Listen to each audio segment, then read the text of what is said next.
চারিদিকে বৃষ্টি, সকাল থেকে বৃষ্টি, ঝমঝম করে বৃষ্টি। আর এই বৃষ্টিতে গাছগুলো বেশ কিন্তু একটু প্রাণ ফিরে পেল, কারণ এই গ্রীষ্মের এই রুক্ষ দুপুরে আর শরতপ্ত মাটিতে গাছগুলো কিন্তু একদম নাজেহাল অবস্থা হয়েছিল। সেই হিসেবে বৃষ্টিতে এসে সারাদিন বৃষ্টিতে ভিজিয়ে গাছগুলো নতুন আর প্রাণ পেল। আর শুধুমাত্র দিনে না, সারাটা দিন ধরে বৃষ্টি। এখন সন্ধেবেলা হয়ে গেছে, সন্ধেবেলাতেও প্রচণ্ড বৃষ্টি। আর এই বৃষ্টি হলে আমার না কেমন একটুখানি যেন বেশ ভাজাভুজি মুখরোচক খেতে কিছু খেতে ইচ্ছা করে। আর এই বৃষ্টিতে বাইরে যাওয়া তো একদমই সম্ভব না, কিন্তু কি আর করি, সেজন্য বাড়িতেই ভাবলাম একটু পকোড়া বানিয়ে নিই। আর সবথেকে সহজ যেটা আমার মনে হয় সেটা হচ্ছে পেঁয়াজের পকোড়া বা পেঁয়াজি, তোমরা যেটাই বলো না কেন, এটাই আমার সবথেকে সহজ মনে হয়। কেননা হচ্ছে পেঁয়াজ অল টাইম সবার ঘরেই অ্যাভেলেবেল থাকে, শুধু একটু কেটে নিয়ে একটু যেগুলো ন্যাচারাল জিনিসপত্র যেগুলো থাকে সেগুলো মিশিয়ে নিলে রেডি।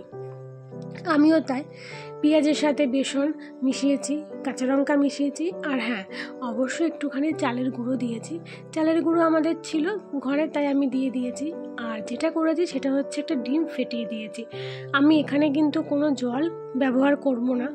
জল ব্যবহার করলে অন্যরকম স্বাদ হয়। জল ব্যবহার না করে তোমরা একদিন এরকম ডিম ব্যবহার করে দেখো। আমি জানি অনেকেই হয়তো এরকম ডিম ব্যবহার করে, এতে বেশ পেঁয়াজিগুলো বেশ ফ্লাফি হয় এবং খেতেও বেশ স্বাদ হয়।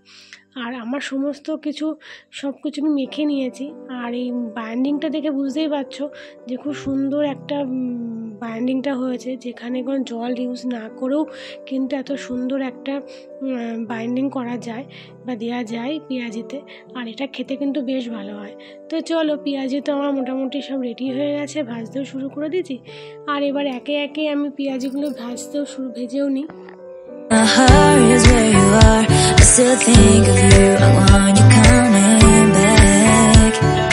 Call me when you want. Baby, I can't take it on my heart. Yeah, yeah. Give me your love. Yeah, yeah.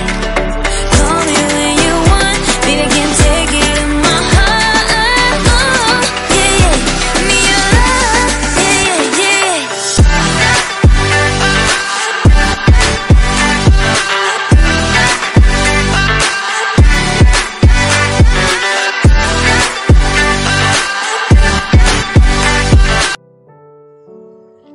আর পেঁয়াজিটা কিন্তু খেতে কিন্তু বেশ মুখরোচক হয়েছে। দেখতে যতটা সুন্দর হয়েছে, খেতেও কিন্তু ততটাই সুন্দর হয়েছিল। আর হচ্ছে আমি তো সাধারণত কোনো খাবার সোডা বা আমি কোনো বেকিং পাউডার ইউজ করি না। তোমরাও চাইলে করতেই পারো, তবে এরকমভাবে কোনো বেকিং পাউডার বা এরকম বেকিং সোডা ব্যবহার না করে দেখো, চালের গুঁড়ো দিয়ে খেতে কিন্তু বেশ ভালো হয়। আর হ্যাঁ, অনেকে কিন্তু সুজিও ব্যবহার করে, আমি যদিও সুজি ব্যবহার করি না। আর আমার সমস্ত একে একে দেখলেই পারলে যে সমস্ত একে একে আমার পেঁয়াজিগুলো ভাজা হয়ে গেল। এবার শুধুমাত্র পরিবেশন করার পালা। আর আমি জানি এই 1 প্লেট পেঁয়াজি কিন্তু খুব তাড়াতাড়ি ফুরিয়ে যাবে, 1 নিমেষেই ফুরিয়ে যাবে। আর আপাতত তাহলে এইটুকুই, চলো পেঁয়াজিটা আমরা খেয়ে নিই এবার।